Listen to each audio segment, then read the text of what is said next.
Good morning, everybody. Welcome back to college. Are you ready for Thanksgiving break? Yes. Okay, it won't be long. We were thankful. My daughter last fall, she was on the spring tour. She's in the choir, so she was in some western states, so we didn't get to see her. But this year they toured Chicagoland, so we got to not only see her, but host some of the kids at our house along with Ken. I know he took, 3 of the guys at your place, so it was really a blessing to have them do their swing up our way. As Ken mentioned, my testimony, I was a former compulsive gambler, and I like to always begin with a scripture that really is one of my favorite scriptures, is Revelations 12:11. They overcame him, meaning Satan, by the blood of the Lamb, Jesus Christ, and the power of their own testimony. You know, and that's really what I'm here today to do, is to share my testimony with you, what gambling did in my life, the subsequent deliverance the Lord did, in really hopes that you capture how subtle but yet progressive this gambling addiction can grab a hold of you. Many of you are, in a few years, will be close to 21 years old, casino age, where you can enter the casinos, and as Ken said, they are and will target you. They'll send you promotional materials in the mail. They'll say, come on out for a free meal. And you'll say, well, boy, I'll just go out and have the meal. I won't gamble. But once you get in there and into that aura and arena, you know, it captures you. I've heard many testimonies, kids that have gone through the Christian Academy that have been captured by going on that first trip to a casino. Usually I end with this, but as long as I'm sharing about this, you guys that like sports and that, sometimes you'll get these in the mail. These are to bet sports, you know, online. I still get them, even though I've been blessed not to gamble now for 30 years. But they, because we're called gambling exposed, they think I'm a gambler, so they send these. Sometimes they'll even try to entice me. They'll try to say, if you open up an account, we'll give you $800, your first $800. And you would think, well, geez, 800, how can you lose that? Well, with the way I used to gamble, I'd lose that probably in a day, and then I'd be right back into the addiction. So when you get these things, my suggestion is, this one's pretty thick, and I'm going to save it so I can show the 2 o'clock classes, just rip them up and throw them in the garbage. The same thing I would suggest that if you get these free meal tickets, you know, from these casinos, is to rip them up because of what it can do to you. I started gambling when I was in 3rd grade. I've traced it back that far.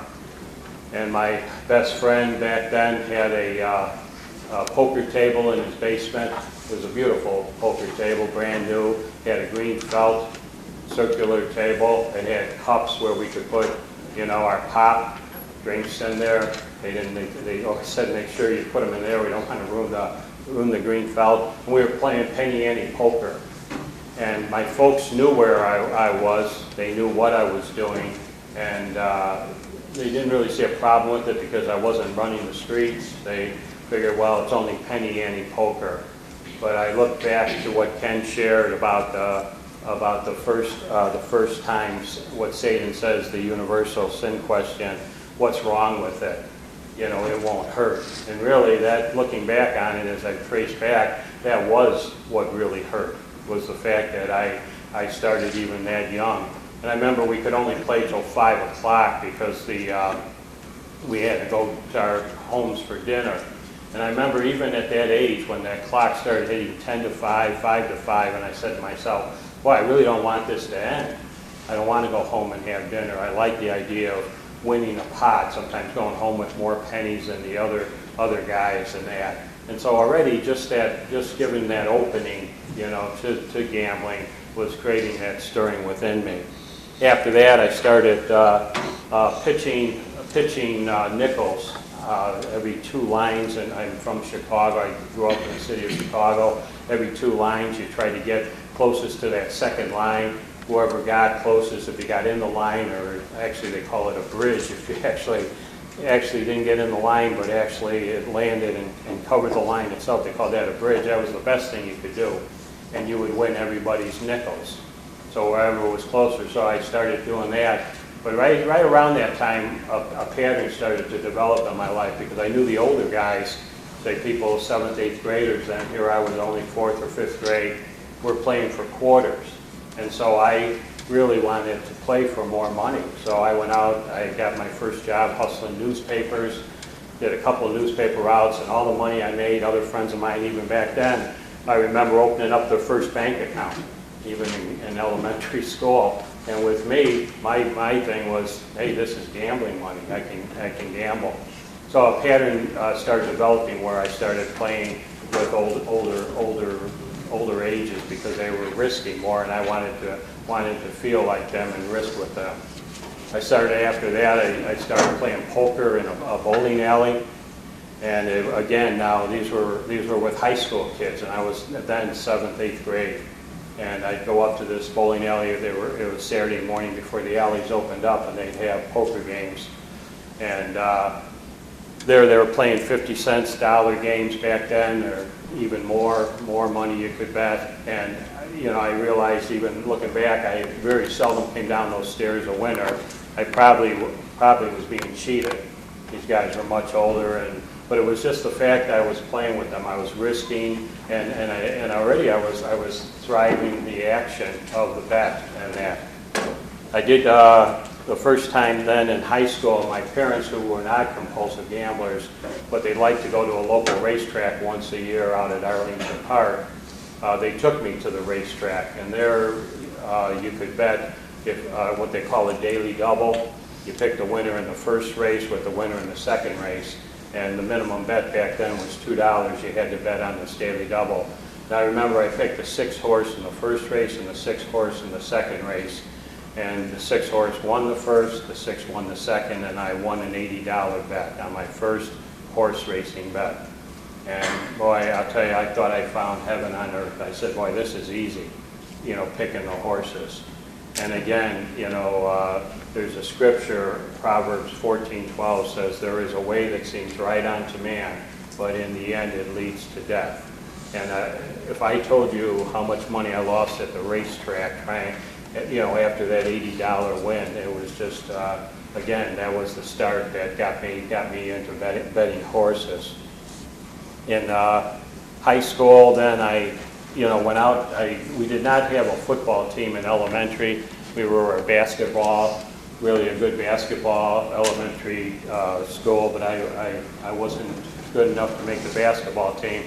And we didn't have a football program, but I went out for freshman football. I figured, well, this will be my MO. This will be who I am in high school. If I can make the freshman team, because again, nobody else from our school, some other guys went out with me, but they got cut in the early rounds. I made it to the final cut. And I remember on the final cut, I was so used to playing tackle football without equipment. And so I remember having to ask the guys, on the final cut, we went to full equipment. I had to ask them, where do you slot these pads in? Somebody had to show me how to put the pads because I had never wore full equipment. Well, that last practice, I got pulverized, to be quite honest with you. They put me in the center and they called these guys' numbers out. They start running. I tackled the first guy, but the next couple just ran over me. And bottom line, I got cut that day. And I remember walking home feeling rejected, not making that sports team, and I thought, now what am I going to do? And there, right after that, an opportunity came up where I was approached by someone where I could pass out these gambling cards to other students. I went to an all-boys high school, private high school, and I would pass them out like on a Monday, and they could bet sports on there, and the minimum bet was $1. You had to bet, and you could bet as much as you wanted. You had to pick at least a minimum of 3 teams. So I would pass out these cards and then collect them, and if anybody did win, I would pay them off the following week. Very few did win, but what I was risking there was I was risking getting caught, and it was one time I almost did, and I probably would have been suspended or expelled. So I put an end to that in my high school. Did go on to college, and by the grace of God, I made it through college. I had a good summer job. My dad got me through the city of Chicago. I had to pay my way through college. But I had a job which provided enough income. But come March of that year, because in college, I met some guys that liked to go to the racetrack at night. We would drive, even I remember in blizzards, you know, snow blizzards, to get to these racetracks. I would go with these guys. They were juniors and seniors, and I was a freshman in college there. And already I started blowing my college money that should have taken me through the year. So come March of my freshman year, I had to call my parents up, and something started with that, is that as a compulsive gambler, you take on a spirit of lying. You start to lie to everybody in order to get money with which to gamble. And that was the first time I lied to my parents. I said, you know, I don't have enough money to make it through the semester. I didn't know how expensive college was, but bottom line was I was blowing the money at the racetrack. And I said, if you could lend me some money, when I get my first check in the summer, I'll pay you back. And so that you know, started. When I did graduate college, my folks were really excited, especially my mom, to come to my college graduation. But that Saturday, I was so hooked on horse racing by then. There was a big stakes race at Arlington Park, the same racetrack my folks had taken me 3 or 4 years earlier. And I had a certain horse that I wanted to bet that Saturday afternoon.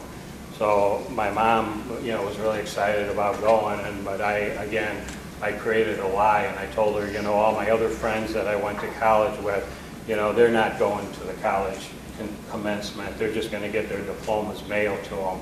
And I said, I don't want to be the only one of my group of friends, you know, going there. So I'm just going to get my diploma mailed to me.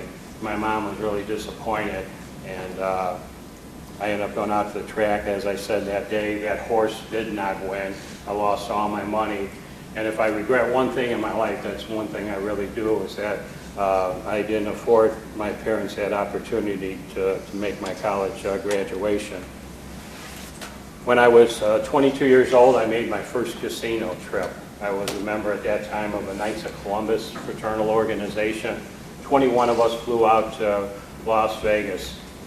20 of us were guys, but there was one female. They were recently married. She would not let her husband go with 20 guys out to Las Vegas, so she hopped on the plane with us.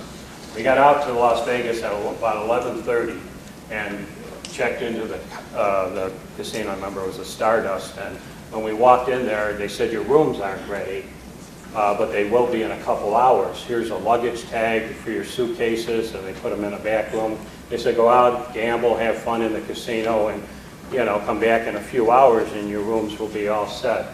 Well, I came back at 2 o'clock to check into my room, and the room was ready to move in, and I had already lost all my money. I'm there for the whole weekend, and I've lost all my money betting craps, betting at the dice table. And you would think that would have told me that should have been my last trip to Las Vegas, to have to go a whole weekend. I did end up borrowing some money from other people, but it was really a rough time.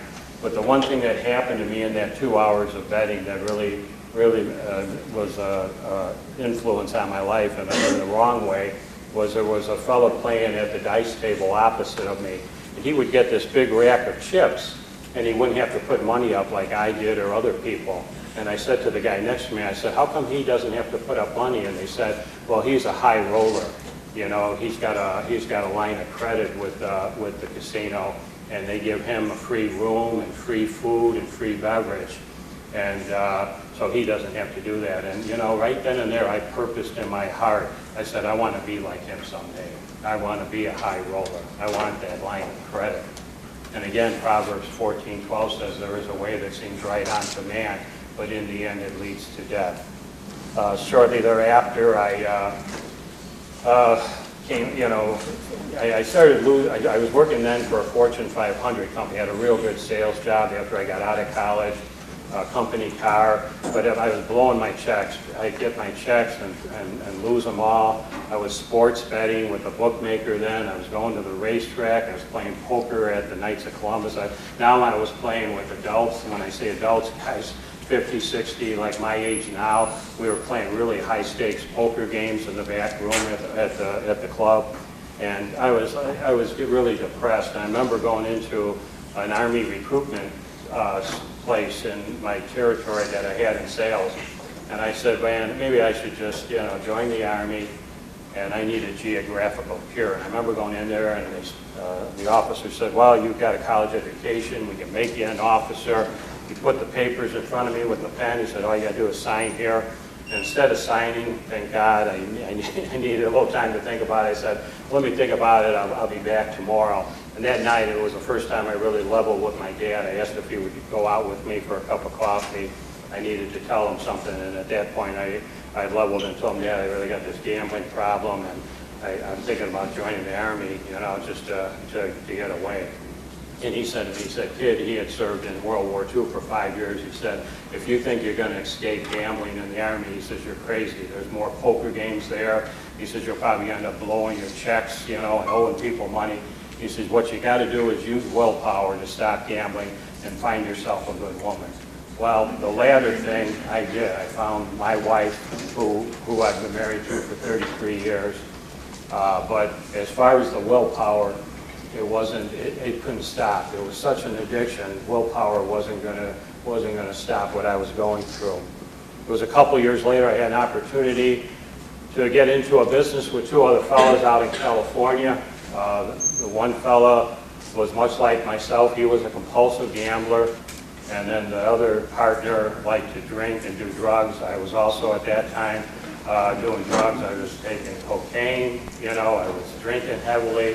We'd work, long hours when we opened up this business. But the one thing, my partner who liked to gamble like myself, we made a pact. We said, well, we're not going to gamble until this business succeeds and the money starts coming in. When the money comes in, then we'll go to the casino. So we really, for the first year, just worked hard, but unfortunately we played hard too, like at night with the drugs and the alcohol.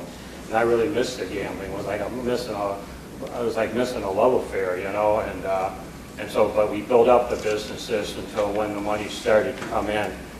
My wife at that time, like I said, we were dating. She gave me an ultimatum after a 6-year courtship, on again, off again. I would, if I lost money, I would tell her to get away from me, that she should find somebody else. Then I'd get a win, and I'd call her back on the phone and say, hey, let's go back out again. We were like, but she finally told me, she said, Jerry, I can't go on like this. I got to really, find out whether you want to get married or whatever. And I knew even back then, as sick as I was, she was the best thing I could ever find. And so I said, well, we'll fly out here, and then I proposed to her. We got married then back in Chicago. We had a very large wedding. We had like about 425 people come to the wedding. And even though we paid for the wedding, there was money left over. And so she told me, we're not going to any gambling place on our honeymoon, so we went to Hawaii, one of the 2 states Ken talked about where there was no gambling. Dad, I remember going to sleep, and I went out, and I didn't know the Lord naturally. I'm trying to find a poker game in Hawaii, and there was no games to be found. So finally, after a couple days, I circumvented the whole trip. There was a reason that came up why we could leave Hawaii and go to Las Vegas on our final 2 days of our honeymoon. And so we did. We left a beautiful place. I'd love to go back there someday now that I don't gamble and see Hawaii again. But we left there, flew to Las Vegas, and after Pat went to sleep the night before we were leaving, I went back out to the casino and I lost all our wedding money. And all I had left was $25, and I knew that you needed $15 to get to the airport. And so the next morning I said, geez, I'm not going to risk, this fare taxi money. But I'm down there, and with this $25 chip, I should have just cashed it in, but instead I said, well, I'll play a $10 bet, because I know 15 I can get to the airport, and I lost the $10. And I ended up losing another $10, so all I had left was $5. So if you can picture this, newly married, we get into a cab, we're in the middle of the desert, it's August, it's 100 and some degrees. I'm watching the cab meter go $4.50, $4.70. When it hit $4.90, I told the cab driver, it was a female cab driver, I said, stop. And she says, we're in the middle, stop what? And I said, let us out. And she said, what do you mean let you out? And I said, I only have $5. Well, she had mercy on us and took us to the airport the rest of the way. But I look back on that and I think to myself, what a way to start a marriage, I mean, this is the way we're gonna start our new life together. 2 years it was a couple years later with the businesses. They started more casino trips. I ended up losing more money. I was betting sports with a bookmaker. At the racetrack, he was taking my bets. Really, the gambling, both myself, my other partners, was escalating to where, you know, the businesses, we had to close them up, and they were failing. And I ended up maxing out 17 credit cards, you know, to its full amounts, you know, with my gambling. I remember going to a doctor, 3 visits to a doctor in a year because of chest palpitations, and I thought I was having a heart attack. And I couldn't even be honest with my doctor. He would say to me, "Jerry, are you having any stress in your life?" And I'd say, "No, I'm okay, doc, you know, I don't know." So he would say, "Well, just quit drinking the amounts of coffee you're drinking." But really, I remember the 3rd time on that table, I thought the best thing that could happen is if I just have a heart attack and just die, because I couldn't face all the bills, all these credit card bills, all the bookmaker I owed money to, and failing businesses. And it was about then I was out of the avenues to borrow money, and my barber, who also was a compulsive gambler, told me about a guy who was the mafia. And I'll tell you, you see TV programs about the mafia and who they are, but they really exist, you know, and they're not good people. And I was so desperate to get money, I went to them and I took out a loan from them. And I went one more time, I wanted to go one more time to Las Vegas thinking I could get a big win to solve my problems. And I flew there, I told my wife I was going to Los Angeles. And I left my payment with my barber. He had to make his payment. You have to pay every month just the interest to him. And he said, "Oh yeah, I'm going to see," the guy's name was Frank, "I'm going to see Frank later." So I gave him my payment. Well, what Renzo, that was the barber's name, he blew my payment at the racetrack. He took my payment and gambled it away. So what happened is I called my wife up from this Las Vegas hotel after losing all my money again. And she tells me, "You know, Jerry, we had someone come over to the house." She said, "This fella said he knew you from the business, and he said he knew about our infant son." I had then had my first child. He was my son, and Brian, and he was like 3 months old, and he asked my wife if he could see our infant son. So Pat, you know, thinking it was somebody from the business, he went to the nursery, brought him to the screen door, and the message that he gave my wife, and ultimately then Pat told me on the phone, was he said, "Next time you talk to Jerry, tell him your son has a beautifully shaped head." And really what that was an indirect threat that now I'm really threatening the life of my family over this loan and being indebted to the mafia. And I told my wife, I said, "I got to go." And I just stood in that hotel room in Las Vegas, and I said, "Man, how much further are you going to take this?" It was like an inner voice saying to me. And I flew back to California. I'd like to say it was the last time I gambled, but I went one more time to the local racetrack, thinking I could hit a big win. Lost all my money, got in the car, and that time when I got in the car it was different than others where you usually race out, you get out of the parking lot. I really couldn't turn the key over in the car. And I remember uttering 8 words that really changed my life. And I said, "God, I am so sick. Please help me." And you know, I can honestly say I didn't even know if God really cared about me that when I uttered those words, but he did. You know, I had done so much to support my gambling, so many illegal stuff and bad things to support gambling, but he did care, and he heard my cry. He delivered me a couple days later to a local Gamblers Anonymous meeting. There, a man, a complete stranger, who had problems with casinos, with the mafia, because I had written bad checks to Nevada, and I was worried they might extradite me back and I would have to go to jail. He explained how I could call everybody up and tell them I'm in Gamblers Anonymous, but he says, "If you do, you really got to give this program your best. You can't gamble." And he told me he role-played like the mafia. He was a mafia, and we role-played, but he gave 2 hours of his life telling me what I could do. And the next day, with a pocket full of change in San Jose, California, I called up the casinos I owed money to. I called up the bookmaker I owe money to, and then I called up the mafia guy. And I told him, "If you break my legs, I can't work. If I can't work, you can't get your money." you know, I'm in Gamblers Anonymous. I'm a sick, compulsive gambler. One of my bookmakers who I owe money to says, I've known you've been sick for years. He says, I hope you get better. I was kind of surprised by his reaction. But that was the beginning. That was the first day of my adult life. I can honestly say I felt like I actually told the truth in a given day. I actually was honest with everybody after years of lying and lying. And then, you know, all the things that, you know, well, what happened, God placed a couple in Gamblers Anonymous that had been there many years before I in our path. And they were Christians, and they shared Christ with both myself and my wife. And it was actually September of 1987, I accepted Jesus Christ as Savior of my life. And my wife subsequently a couple months after I did. And we both came to know the Lord. And, you know, I look back and all the things I thought I could get from gambling, I have got from not gambling.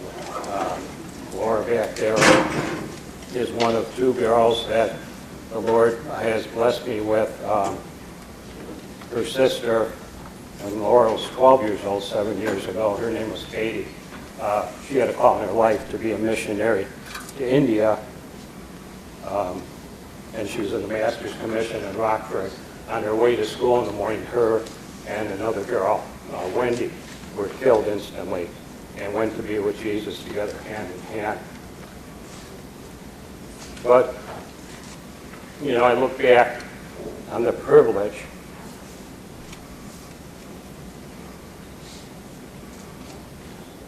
of being her dad for the 19 years that she was here. So much has happened, you know, as a result. The first Teen Challenge Center in Cambodia was named after her. God bless me with another daughter. She's the same age now as Katie was. I have a marriage, 33 years, as I shared, built on honesty. It's great to be honest. It's great not to have to lie after lying for so many years. But this is all because of Jesus, really, Christ delivering me from this bondage. And I stand there really, you know, hoping and praying that, you know, you don't make that first bet. If you've bet already and something makes sense here today, I just pray that that's it.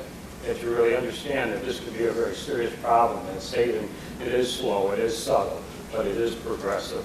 There's so many other things to do with your life other than to gamble. So many other ways to enjoy yourself and enjoy the opportunity that God gives you. So again, it's been our pleasure to come here today to share my testimony and the biblical presentation, and again, you know, blessings to all of you as you're back here, and may you have a blessed life ahead. Thanks so much for listening.